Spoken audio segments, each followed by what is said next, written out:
Coming up, a final effort for healthcare. Protesters make the most out of one last chance to be heard. And President Obama proposes major changes for No Child Left Behind. District Wire News starts now.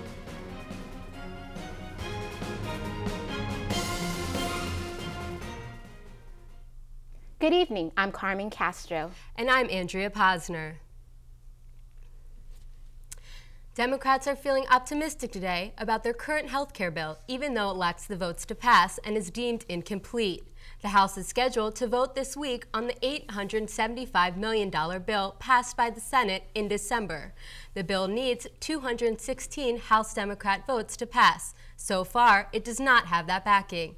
President Obama made a final push for the bill during a speech in Ohio today, while protesters made their final thoughts known on the current bill. That's right. Tea Partiers took to the streets of downtown D.C. today to make one last push to block health care reform. Our own Evan Banks is live with more. Evan? Hi, Carmen. Well, I've been talking to a lot of people today, and they are not happy about this bill. These Tea Partiers are here in the Capitol today to try to stop the passage of the health care reconciliation bill. Their goal is to speak and be heard in this last-minute effort to sway their representatives before the bill goes to a vote.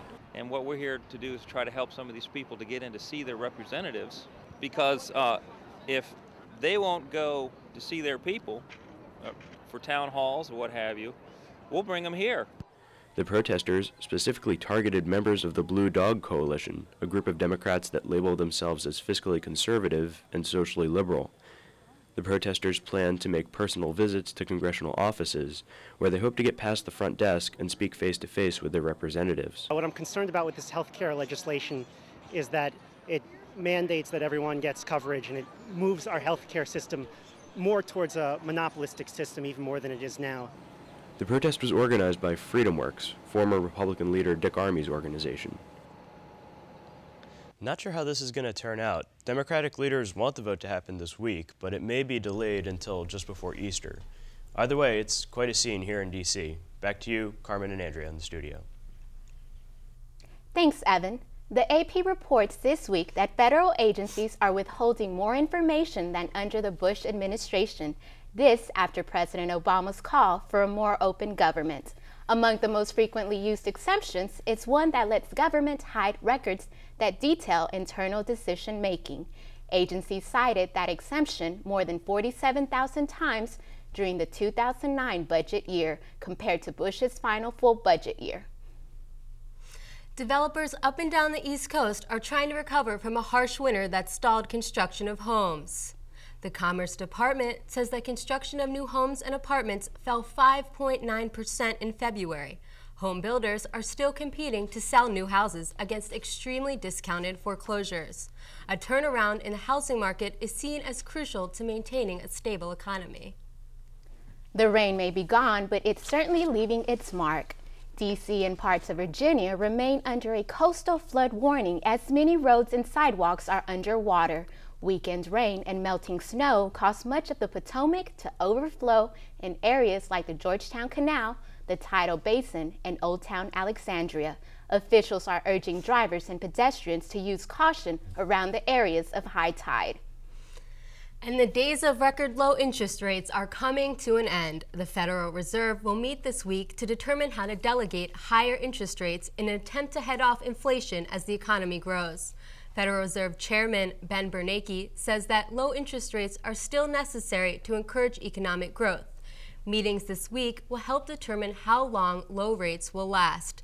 The Fed has held interest rates at a record low since December of 2008. The debate surrounding No Child Left Behind is making its way back into the spotlight as the Obama administration has new plans to revitalize the 8-year-old legislation. Leslie Byford reports. Secretary of Education Arne Duncan is ready to unveil the Obama administration's plans for a new No Child Left Behind bill. The bill was passed in 2002 by President Bush as a means of improving public school systems around the country. Well, originally, I thought it was a wonderful idea because they were trying to tackle something that's very important. They were trying to improve the education of children, which should be the top priority of the government, in my opinion.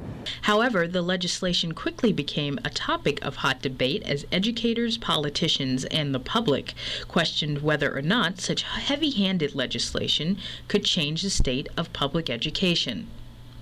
While the purpose behind the bill will remain unchanged, the new legislation will provide struggling schools with funding for resources to improve test scores, something some say was lacking in the initial piece of legislation. In the original bill, my problem was that it would automatically discredit the schools that failed and wouldn't give them the resources that they needed to lift themselves up, which was something that I found really strange, that the schools that would be failing, they wouldn't help them out, they would just leave them behind. Duncan's trip to Capitol Hill marks the starting point of a process that the Obama administration hopes will change the course of public education. In Washington for District Wire News, I'm Leslie Byford. The D.C. Council is attempting to crack down on sex between teachers and students. As it stands now, D.C. public school teachers can have sex with students above the age of 16. The council is considering options that would punish teachers who have sex with students regardless of their age. The council may move to fire any teacher that has sex with a student. The effort to change the law follows the dismissal of a D.C. teacher who was let go after getting a special needs student pregnant. When District Wire News continues, good news for internet users. We'll tell you what the government is planning to do to make it easier for you to get online. And construction mess? Find out why some 8th Street business owners aren't too happy with improvements in the neighborhood.